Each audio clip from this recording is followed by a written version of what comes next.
untuk mengisi pengajian di sini hari Ahad besok, dan karena berbagai hal maka saya minta untuk digeser hari ini supados nyambung dengan Pak Gusman, karena saya perjalanannya kemarin saya di cabang, salah satu cabang di PDM Kabupaten Rembang, namanya cabang Gunem. Cabang Gunem, saya dari Jakarta berangkat malam sampai di Cepu naik keretanya jadi kereta enak Bu, kereta sleeper itu yang sakit selonjor itu, tapi nggak enak selonjor teng sepur, nggak enak selonjor teng griya jadi pun.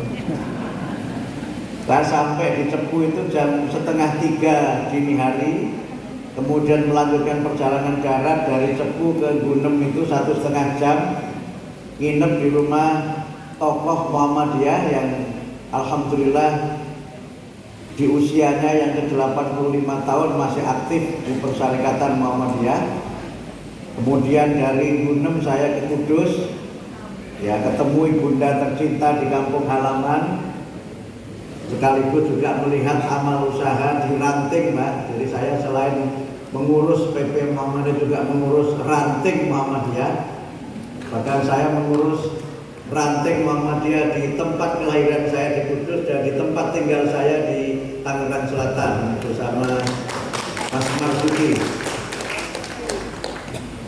Saya sering mengatakan Pak Haji Gusman, walaupun PP Muhammadiyah mengurus ranting, bahkan kalau ada PP yang nggak ngurus ranting nanti jangan dipilih lagi di muktamar.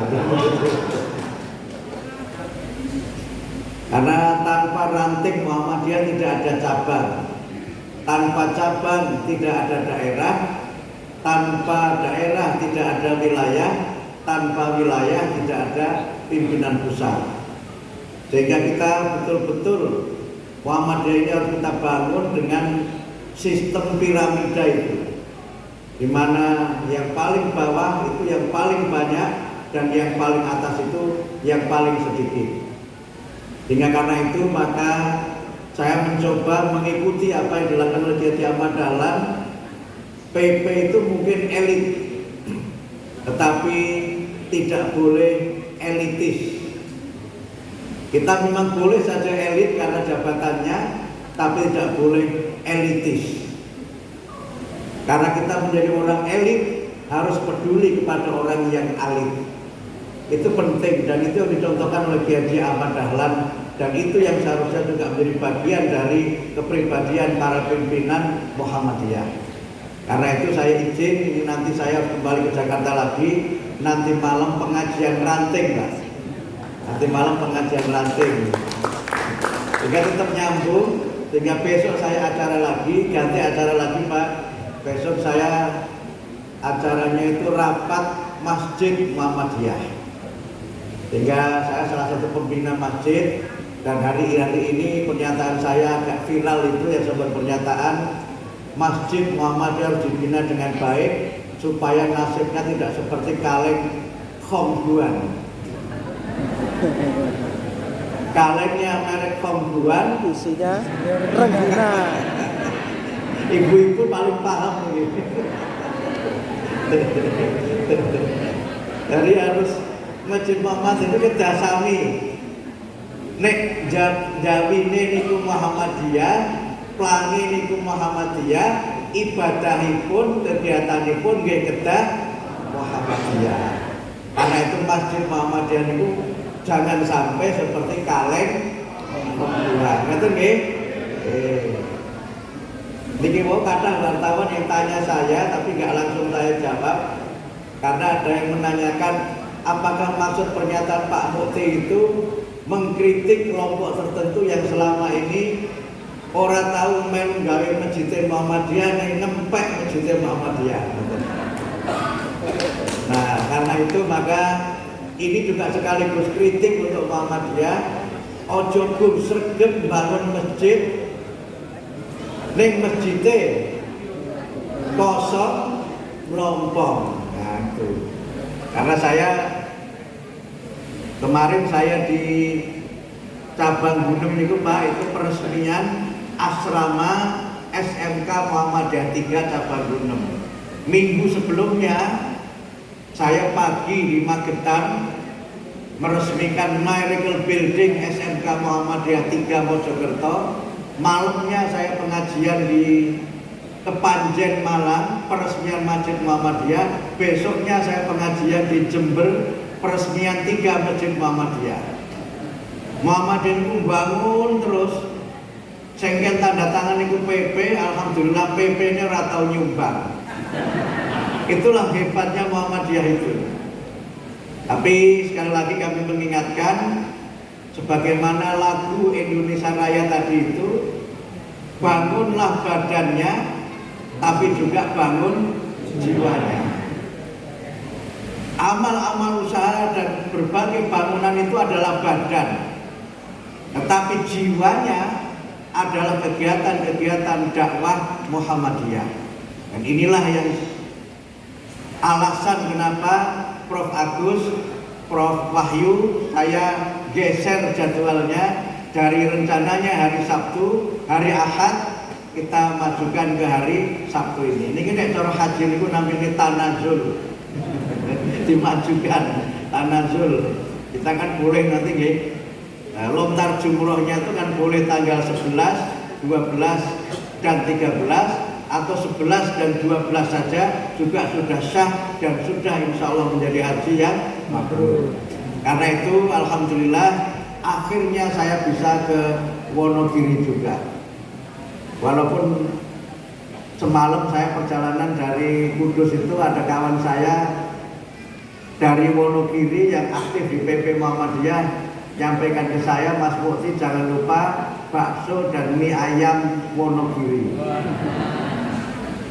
Terus saya jawab, anek gur ngono kan aku wis biasa bakso Wonogiri, mie ayam Wonogiri. Jadi beda Mas sing Wonogiri rasane luwih enak dibanding sing Jakarta. Tapi alhamdulillah tadi sarapan di rumah Pak Ketua keluarnya tidak bakso dan tidak mie ayam.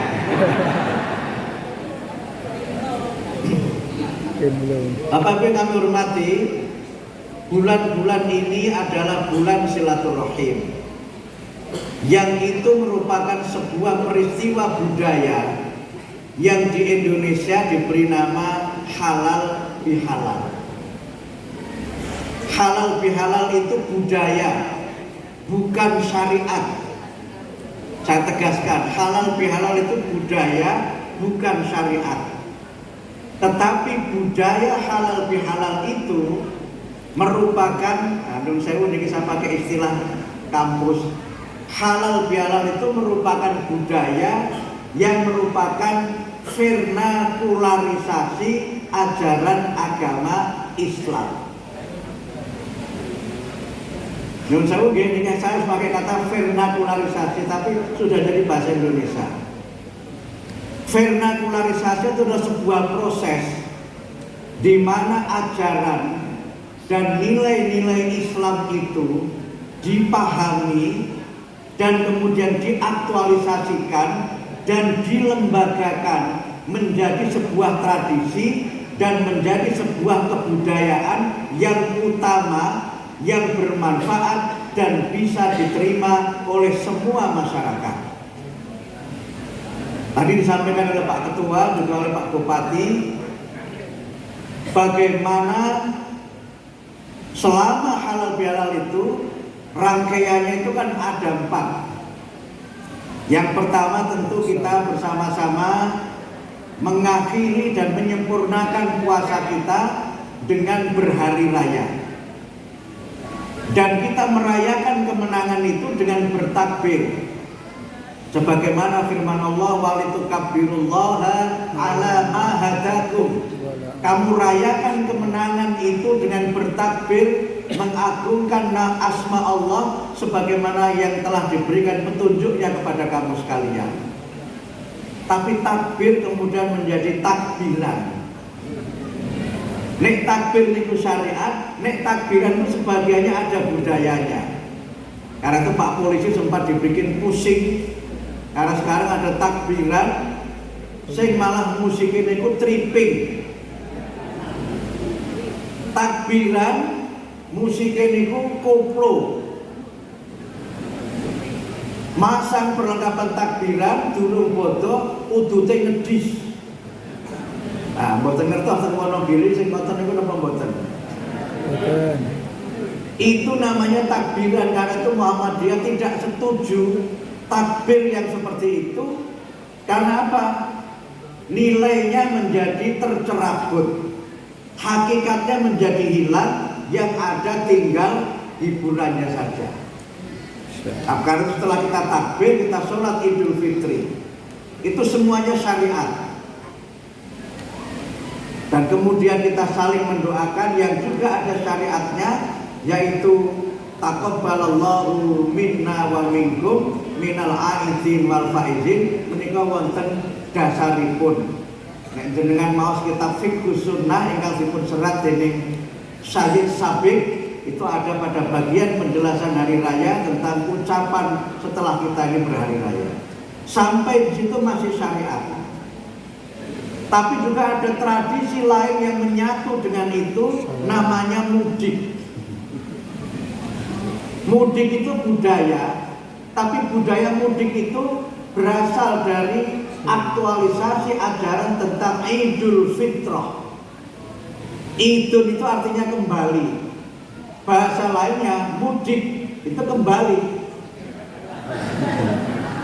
Bahasanya itu kembali. Ada yaudun kan artinya kan kembali, balik dalam pengertian apa? Balik secara spiritual, itu kita kembali menjadi manusia yang suci, bersih dari segala dosa, dan kemudian kita kembali menjadi manusia sebagai makhluk sosial, manusia yang hidupnya tidak bisa sendiri, manusia yang hidupnya akan senantiasa bersama dengan manusia yang lainnya. Karena itu maka keroyo-royo dari berbagai macam tempat di Jakarta balik ke Wonogiri. Enten sing nyarter bis, mungkin sama Pak Bupati disediakan mudik gratis. Jadi biasanya nek menjelang pilkada niku mudik gratisnya serada akeh. Terus biasanya bisa api-apian.